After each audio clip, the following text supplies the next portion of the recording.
In the past 5 days, there has been a spike in anti-gay and lesbian incidents here in New York City, including the vandalism against the new Ali Forney homeless shelter in Astoria. As a member of the Senate, how would you work to strengthen and perfect hate crimes legislation to further prevent future attacks? Well, I have to tell you guys this. There is the law on the books protects everyone. That's why we have equal protection, equal rights. But it's making sure that they are carried out.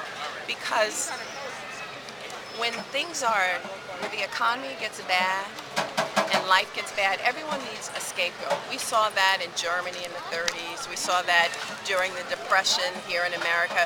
And we see it now with immigrants and gays. People need to feel better about themselves, so this is the reason why. And the laws are there on the books, but they have to be sure that they're enforced. And there have to be people willing to stand up and say, this isn't right. It's one thing to go behind the doors and tell somebody, oh, you know, what happened to you wasn't good. But come up to the front line and say, you know what, that wasn't right. And people, and not just when there's picture taking time, really go and say, that's not right. That's not how you, and as an official, as whoever you are, I'm not a politician, I'm just a regular person, but you have to say, that's not right. And stand up and say, everyone has to be treated equally. Like with the schools, you know, they have, I met kids who are in special schools, gay schools, because they need to be protected. Because sometimes they go to other schools and folks don't really treat them right. And, you know, would say they should be integrated. But at the end of the day, they want to be with people who understand them, and they don't want to have to be harassed and beaten up. Because I'm of the day in the 70s when that did happen to kids, and we shouldn't have to go back to that. But that is tolerance. That's what you learn at home. But sometimes it's not taught at home. So then you, as an adult, who is, you don't have to be a politician or anything, just a responsible person, say that's not right. You tell your children that's not right. That you don't treat people like that. You treat people with dignity no matter who they are. That's the most important thing. And that's what folks in Washington have to learn. Treat people with dignity. Don't forget that. Be on the bench right over here, man. How do your positions on LGBT rights differ from that of your Democratic opponent, Kirsten Gillibrand? Well, my adversary, who I believe is 10 years younger than me, likes to say that she's pro-gay marriage, but we know the reality is that upstate New York, which is a very conservative district, she was not.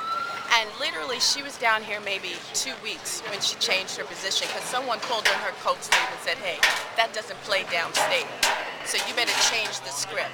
And I was at a Lamba Democratic... The Lamba Independent Democrats. Yes, I was, last week. And, you know, she doesn't come to these things because they're small. And she sent an emissary, a young gay kid. And I had already spoken and said, you know, I'd always been consistent in my views.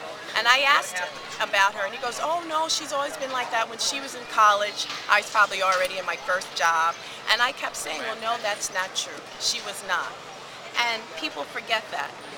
But I know, and everyone else knows, that when she was upstate, she was not pro-gay marriage. That's it. I mean, tell the truth. And don't say in 15 minutes, oh, you know, now I had this epiphany. And oh, everyone should get married. That's not how it goes. We downstate are not stupid.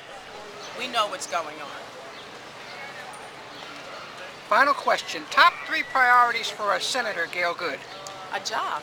People need jobs. No matter what your background is, people want to work. That's the most important thing. People want a job, and they want to know that their money is being taken care of properly. Because while I am socially liberal, I am fiscally conservative, which means I will guard your money like it's mine, which means you will know where your money goes. And number 3, bring in common sense to D.C., because obviously, when you become a politician, which I don't plan to do, this is not a career thing for me, they leave their common sense outside the Capitol door. They do that in Albany, and they do that in D.C. Let's bring some common sense to Albany and to D.C. A follow-up on that, you said you're not a politician, this is not a career thing for you. No. Does this mean you have any plans to run for a second term? Well, you know what, that's for people to decide. No matter what, I will have a job. People say, how can I do this? I'm a trial attorney by trade, which means Unlike some people, that's all they can do. They're politicians. I have a job. I'm a trial attorney. That means warrior, hand-to-hand combat. That's what I do for a living. So at the end of the day, if you guys don't want me 2 years, I will have a job. I'll go, well, thank you. I did the best I could. And, you wanted someone else. That's okay. I'll still be like in my mid-50s. I'll get another job. I'll be okay. That's all. You guys have a shot. Have somebody else. For EPWN, I'm Nathan James here at Brooklyn Pride with U.S. Senate candidate Gail Goode.